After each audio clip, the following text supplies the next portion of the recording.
Hello everyone, this is BT and you're watching the tutorial 7 on how to do CountIF function in Excel.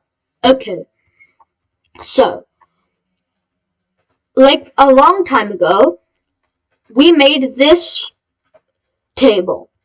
This data table has some things. CountIF function is similar to SumIf. Okay, so let me show you how it's done. So we'll write CountIF, and let's say we want to count. First we have to write the range. The range will be this. Then the criteria, and then click enter. 3.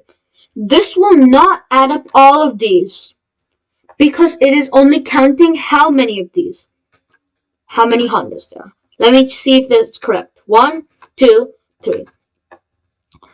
Let's say we want to change this into Honda. Now let's see what happens. 4. This is the CountIF function. Remember to subscribe and hit the notification bell. BT zooming out.